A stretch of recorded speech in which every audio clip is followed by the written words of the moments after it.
Mr. Vice Chairman, we are discussing the railway budget today. This railway budget will open a new chapter in the history of this house, a cheaper, which is of a very discouraging nature. The budget has been presented for the first time in this house by minority government. So it is people for the country do not find any improvement or any future with this budget because in every budget there is political will behind the budget, but in this budget we do not see any political will for the development of railways in the country. The Indian railways are the biggest public enterprise in the country. It is the largest in Asia and the second largest in the whole world, managed by a single management. It plays a very important role in the field of economic development of the country. Every sector of the society, be it rich or poor, every man or woman is affected by the performance of the railway department. Madam, this budget generally covers half of the economy of the country and affects the people in their multifariously programs. In this budget, the railway minister claims that he has given relief to the weaker sections, which is not true. The exemption in the railway freight for the essential commodities is of peripheral nature. This kind of exemption is a poor consolation because these articles are already bearing fairly heavy freight charges. I had considered the railway minister to be a very dynamic person earlier. Now that impression has been taken away from my mind by his presenting this kind of a budget in this house. He has committed a great mistake by increasing the passenger fares and railway freight rates and a time when the rate of inflation is already high. The restricted increase is also bound to affect the weaker sections of society. Another glaring factor is increase in regional imbalances. For example, the southeastern region has been badly neglected in many respects so far as railway development is concerned. I do not want to encourage the feeling of regionalism, but in this budget, this matter is so glaring that I cannot ignore mentioning it on the floor of the House while new railway lines are being opened every year in the northern states, even sanctioned projects and sanctioned lines in Odisha are being stopped or delayed for years together. Madam, as you know, the Paradise port was started 20 years back. In order to connect Paradise port with the hinterland of ore mining areas, a railway line was started some 16 years back, but that line has not yet been completed on the plea that this portion of the line is not viable.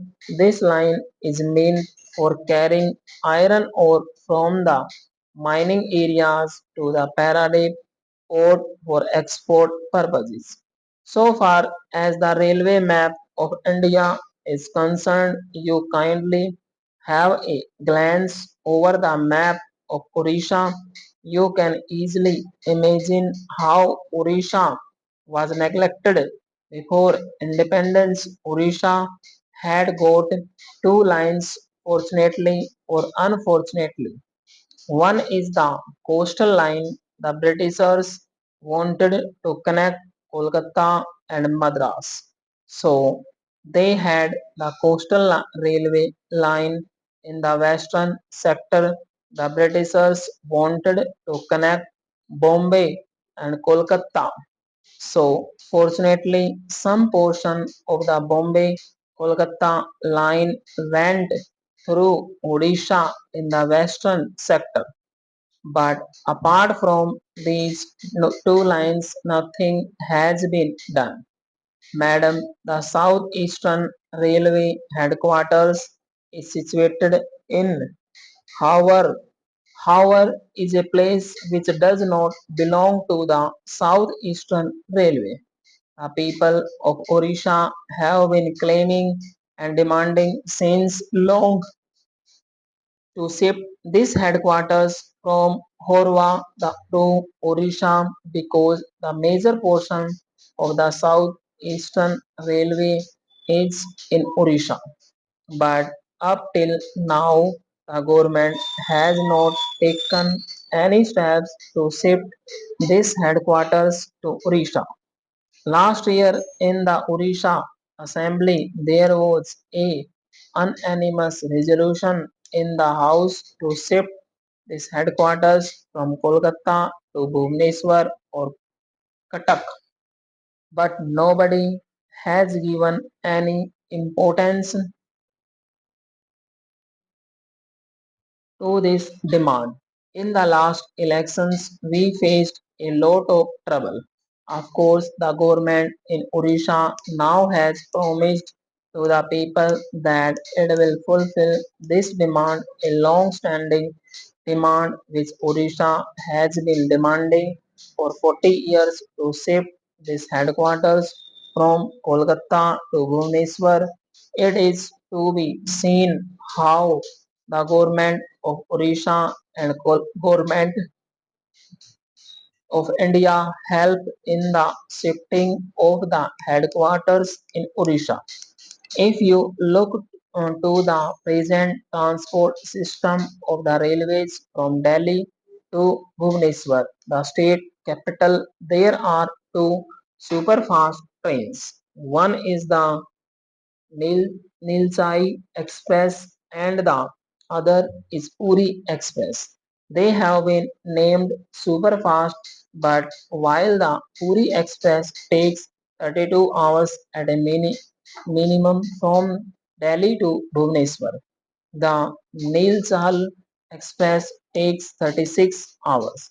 While these trains have been named as superfast trains, actually they are super slow trains. There is another train coming from Puri. It is named as Utkal Express. We call it Bharat Darshan train. This train starts from Puri in the morning and it again enters Odisha the next day. It starts from Puri, goes to Kharagpur and then to Tata Nagar and next day at about 2 o'clock again enters Odisha. It touches West Bengal, Bihar, Madhya Pradesh, Rajasthan, Uttar Pradesh, Haryana, and then come to Delhi. So this is perhaps the national integration train. It takes 52 hours to reach Delhi. Now I would make one submission to the Honorable Railway Minister regarding the retiring members of the House since long they are demanding railway pass for it. I would request the Railway Minister if he considers this case he will be remembered because it is their long-standing demand on behalf of the ex-MPs Association, so I request to consider this demand favorably and grant them railway passes like retired railway employees. So